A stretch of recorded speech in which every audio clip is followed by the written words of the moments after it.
Pernah gak sih kamu tuh kayak diraguin sama orang lain? Contohnya pasangan atau, bos ya kan? Mungkin teman-teman nih banyak nih yang diraguin.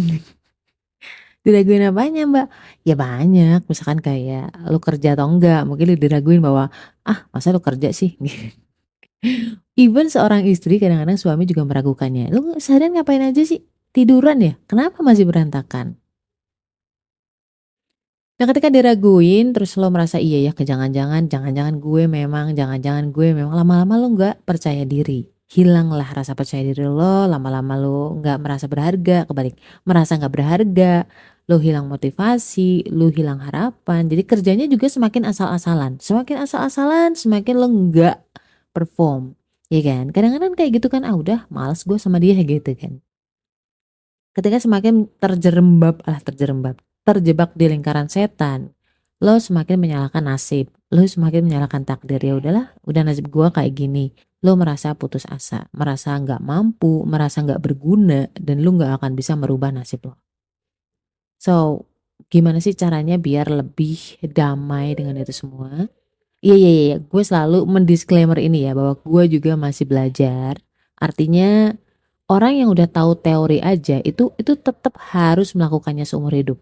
Berlatih. Sama ketika lo tahu teorinya diet, lo tahu teorinya nge-gym, melatih otot, tetap aja lo harus ngelakuin itu seumur hidup. Tahu teori melatih otot, tahu teori nge-gym, bukan berarti lo terbebas dari kewajiban untuk nge-gym. Bener nggak? Oke, don't go anywhere. I'll be back soon, insya Allah. Assalamualaikum, gimana kabar lo? Alhamdulillah. Apakah lo lagi ngerasa kesepian atau sendirian?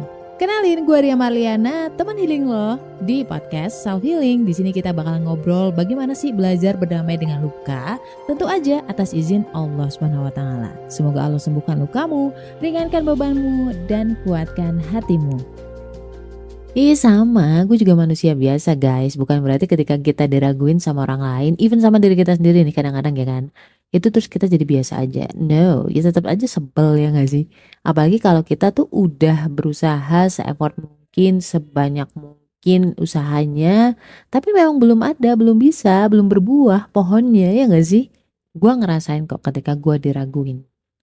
Diraguin bahwa gue kerja atau enggak, diraguin kemampuan gue ya kan. Diraguin kapabilitas gua, bisa nggak sih sebenarnya loh gitu kan. Kok ini nggak ada hasil-hasil juga. Kan kadang-kadang seperti itu. Sama ketika kita nanam pohon ya, kok pohonnya nggak berbuah-buah. Itu kan sebenarnya kalau misalkan di kita ya, di orang yang paham tentang cara menanam pohon. Dia tahu lah di lapangan seperti apa. Itu kan nggak mungkin dia hanya menyalahkan dari petaninya doang. Mungkin musimnya, mungkin pupuknya, mungkin tanahnya udah nggak gembur, mungkin cuacanya, mungkin lagi ada hama, ada banyak faktor. Tapi kadang-kadang ya orang tuh malas mikir. Udah salahin aja nih petaninya gitu kan. Iya, kadang-kadang bos itu kan tidak memahami seperti yang kita pahamin. Karena kan dia tidak terjun ke lapangan atau mereka memang kurang komunikasi dengan kita. Jadi at the end beda persepsi, beda pemahaman itu juga bisa menyebabkan konflik keraguan-raguan ini, ketidakpercayaan atau konflik trust lah intinya. Apalagi gue termasuk orang yang mudah minder ya. Jadi ketika orang tuh meragukan gue justru diri gue sendiri ikut meragukan diri gue. Bener gak sih? Jangan-jangan yang dikatain mereka bener ya, jangan-jangan gue gak mampu gitu. Dan gue semakin tersiksa. Nah di episode sebelumnya gue udah bilang bahwa kuncinya ketika lo merasa ragu dengan diri lo, ketika lo merasa gagal, kuncinya apa? Gue udah share di episode sebelumnya bahwa kita harus melihat secara komprehensif. Nah tapi next question adalah gimana cara kita menjelaskan ke orang lain gitu. Bahwa kita tuh kerja, bahwa kita tuh mampu, bahwa kita tuh bisa, bahwa kita tuh udah effort banget total gitu kan, optimal, tapi memang ini di luar dari kita, di luar kewenangan diri kita. Terus gimana caranya Mbak gitu kan? Dan semakin lo berjuang untuk menjelaskan, berjuang untuk memahamkan mereka, ya akhirnya apa? Capek sendiri. Gue yakin lo juga bakalan paham. Ada titik di mana lo tuh tahu bahwa orang ini memang gak mau memahami lo. Orang tuh gak mau mendengarkan lo. Dan semakin lo berusaha menjelaskan, jatuhnya lo apa? Sakit sendiri gitu. Kayak lu dorong tembok, lu makin dorong, lu makin pepet, yang sakit siapa? Lo. bukan temboknya. Iya kan? Bener gak? Ini berlaku di semua lingkungan gua rasa, baik di rumah tangga, baik di lingkungan kerja, dimanapun itulah. Semakin lo berusaha menjelaskan kepada mereka yang gak mau dengerin lo, yang gak mau memahami posisi lo, semakin jatuhnya apa? Lo yang tersiksa. Mereka mah cuek aja ya, maksudnya mereka marah-marah plong udah kan. Mereka harus punya pihak yang harus disalahin udah kelar kan. Yang penting lo yang harus salah. Bodoh amat lo mau ngomong apa gitu kan. Nah orang-orang kayak gitu biasanya tenang aja tidurnya. Sementara lo yang berusaha menjelaskan, berusaha memahamkan orang lain seperti yang lo rasain, itu yang nyatanya nggak bisa tidur. Itu PR gua dari zaman gua muda dulu, walaupun sekarang juga gua belum tua ya maksudku, masih STW, tapi semakin gua kesini makin paham bahwa gua nggak harus ngejelasin semuanya kepada siapapun. Jelasin kepada mereka yang memang perlu. Beberapa kali nih gua menemui bos yang mereka bukan orang Jawa Tengah, nggak pernah terjun langsung di Jawa Tengah, nggak pernah terjun langsung untuk jualan di Jawa Tengah, dan rata-rata remote ya. Remote itu misalkan headquarternya di Jakarta gitu kan. Kan mereka ada jarak nih dengan Jawa Tengah. Mereka nggak terjun langsung dan mereka punya success story di area lain selain Jawa Tengah. Jadi dia membandingkannya pasti dengan area lain. Mereka kebanyakan, mostly 80% itu meragukan gue gitu ya. Gue tau lah saatnya gue harus diem, gue tahu saatnya gue masih bisa ngejelasin, gue tahu banget lah saatnya ketika gue harus berhenti menjelaskan. Kadang-kadang orang kalau nggak tahu tuh, kamu tuh harus jelasin ini, lu tuh harus jelasin ini ya, harus disampaikan ke bos lo gitu. Gue cuma ngebatin gini, guys, yang lu katakan, yang lu kasih saran ke gue udah gue lakuin semua. Ya, jangan dikira gue nggak ngomong. Gue bahkan ngomong itu pakai data. Tapi kalau memang orangnya nggak mau dengerin, ya nggak akan masuk, dia nggak akan mau terima. Yang ada, gue dikira bohong. Yang ada, gue dikira markup data. Karena apa? Udah negatif duluan orangnya gitu loh. Tapi sampai ke titik itu pun gue butuh waktu. Gue udah mencoba banyak cara dari A to Z lah ibaratnya. Gue ngejelasin, gue ini, gue itu. Tapi ternyata memang tidak bisa masuk, nggak mau dengerin ya. Itu barulah di titik itu gue bilang bahwa oh oke, useless. Tapi di sisi lain, gue ada satu temen kerjaan gue dulu. Jadi gue kerja bareng dia tuh 2019 sampai 2022. Enggak nyampe deh, 2021 akhir lah. Kita kerja cuma berdua, jadi kita tim. Dan alhamdulillahnya, surprisingly ketika kita menemukan ritme yang sama. Walaupun memang awalnya tuh susah banget untuk menjadikan kita satu visi misi ya kan. Cuman di satu titik kita punya satu visi misi untuk memajukan Jawa Tengah. Jadi waktu itu gua jualan boiler dan juga bahan energinya, bahan baku energi, bahan baku boilernya. Itu nggak mudah guys, karena kan memang target pasar kita adalah pabrik-pabrik di Jawa Tengah.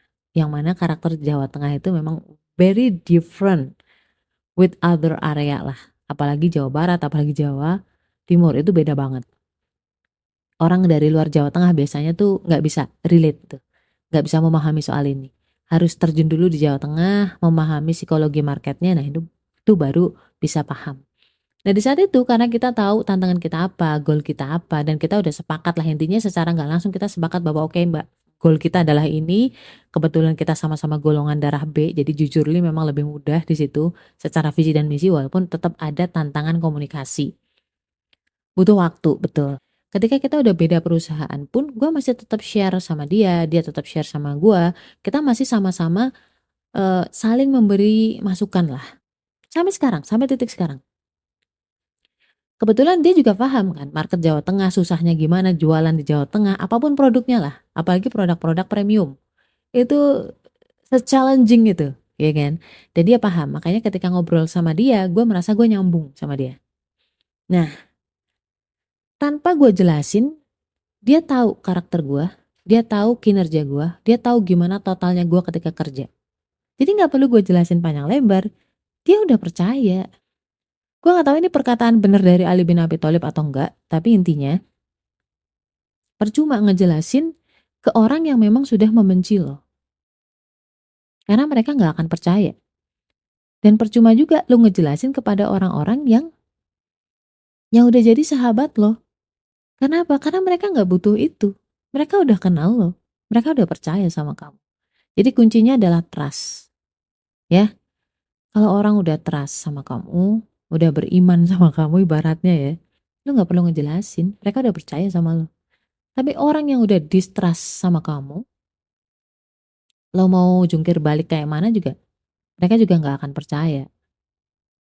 Oke, terus gue harus gimana? Ya kan, at the end adalah kita harus gimana? Ya, percaya diri bahwa lo udah ngelakuin yang terbaik.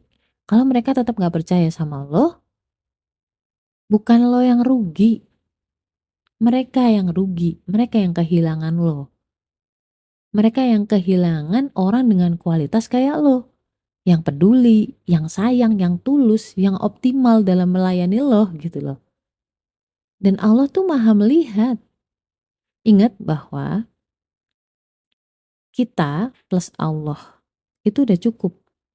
Hasbiyallah wa ni'mal wakil. Hasbunallah wa ni'mal wakil. Ya, sudah cukup. Allah yang akan mencukupkan. Pasti Allah tempatkan lo di tempat yang jauh lebih bisa menghargai kamu. Kalau tahu misalkan gak ada pemimpin, gak ada pasangan, atau gak ada siapapun yang akan yang akan menghargai lo, atau mempercayai lo, kamu akan dibuat menjadi raja di lingkungan lo sendiri. Lo akan dinaikkan derajatnya, lo akan dibuat menjadi owner, yang justru akan menjadi atasan yang bisa mempercayai anak buahnya. So, jangan hilang harapan. Jangan gak percaya diri. Ingat, bukan lo yang rugi, mereka yang rugi. Oke? So, la haula wala quwata illa billah. Stay love and assalamualaikum warahmatullahi wabarakatuh.